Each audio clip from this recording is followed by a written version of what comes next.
Sans des anges puissants pour protéger Dieu, malgré sa puissance incommensurable, Dieu ne sera jamais seul dans sa mission divine. Depuis la création du monde, des corps célestes extraordinaires ont été au service du Créateur et ont aidé à maintenir l'équilibre entre le bien et le mal. Mais qui sont ces puissants anges et comment affectent-ils réellement la vie sur Terre? Préparez-vous pour un voyage apocalyptique qui va au-delà de la connaissance biblique.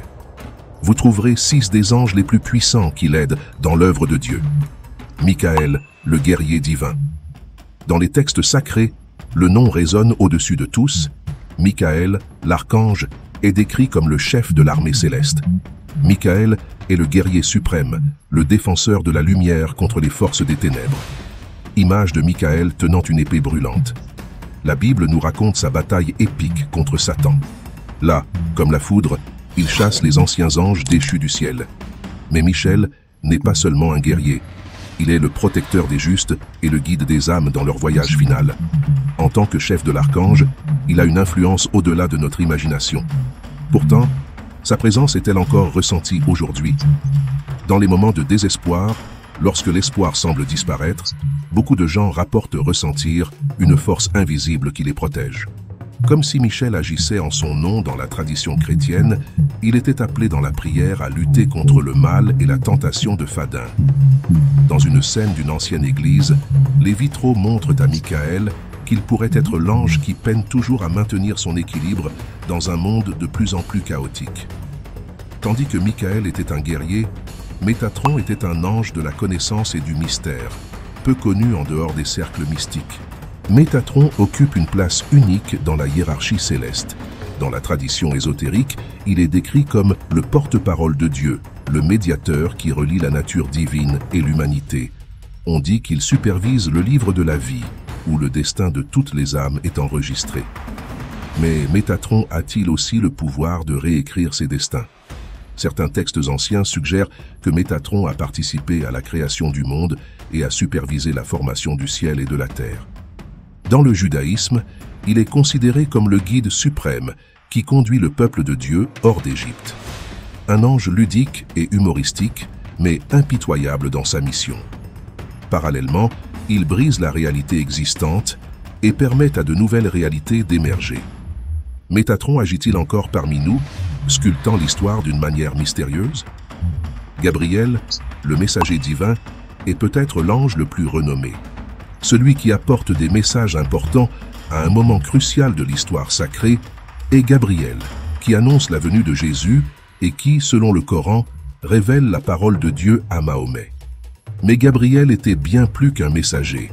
Il est le porteur de la révélation qui change le cours de l'humanité. Comme d'autres anges, dans de nombreuses cultures, il peut aussi être appelé à intervenir dans nos vies. Croyez-vous que Gabriel communique à travers les rêves? Combien de fois vous êtes-vous réveillé et avez-vous l'impression d'avoir reçu un message dans un rêve? C'est peut-être Gabriel qui essaie de vous connecter et de vous guider sur le chemin avec sagesse et protection. Avez-vous un secret révélé par ce puissant ange dans vos rêves? Azraël, l'ange de la mort. Connu sous le nom d'ange de la mort dans diverses traditions, l'Azraël est un rappel de la mort et de l'existence éphémère de la vie dans l'islam. Il est considéré comme celui qui enregistre et efface les noms humains dans le livre de la vie, contrôlant les frontières entre la vie et la mort.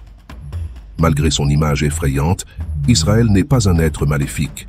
Il est chargé de guider les âmes jusqu'à leur destination finale, en veillant à ce que chaque vie suive le chemin qu'elle est destinée. Beaucoup croient qu'Israël n'est peut-être pas apparu comme une figure effrayante au moment de la mort, mais comme un guide compatissant pour aider les âmes à passer de l'autre côté. Israël serait-il l'ange que beaucoup rapportent avoir vu à la fin de leur vie? Une créature qui nous tend la main alors que nous sommes au bord de l'abîme? Si c'est vrai, ce qu'est-ce que cela révèle qu'il nous arrive après la mort? Baron, l'ange oublié. Dans la tradition dominée par la figure masculine, Baron est l'un des rares anges mentionnés dans les textes anciens, connu comme le gardien de l'abîme et associé au désir. Baron est souvent perçu comme une figure négative, mais cette vision est-elle le résultat d'une interprétation patriarcale? Certains chercheurs croient que Baron représente la liberté féminine et le pouvoir que la sexualité apporte. Elle peut être l'incarnation de la force qui défie les normes établies, un symbole de résistance à l'oppression. Et si Baron n'était pas une figure redoutable, mais un allié dans la lutte pour la libération. Tout comme la société moderne expliquera son existence aujourd'hui, Lucifer, ange déchu. Aucune liste d'anges puissants ne serait complète sans mentionner Lucifer, l'ange le plus controversé de tous les anges. Avant sa chute, Lucifer était considéré comme le plus beau et le plus sage des anges, mais son ambition de triompher sur Dieu a conduit à sa destruction. Aujourd'hui, il est considéré comme l'incarnation du mal. Mais l'histoire de Lucifer est-elle aussi simple? Ces 6 anges jouent un rôle crucial dans l'ordre céleste et chacun possède un pouvoir au-delà de notre compréhension. Mais quand il s'agit des mystères qui nous entourent, les histoires sur ces créatures ne sont que la pointe de l'iceberg. Avez-vous déjà senti des anges apparaître dans votre vie? Laissez votre expérience dans les commentaires et n'oubliez pas d'aimer et de vous abonner à la chaîne pour continuer à explorer les mystères les plus profonds de l'univers spirituel. Dans la vidéo suivante, nous allons explorer un sujet encore plus captivant. Si Dieu nous a créés, qui a créé Dieu? Êtes-vous prêt à percer ces mystères? En dehors de la Bible, je vous attends toujours.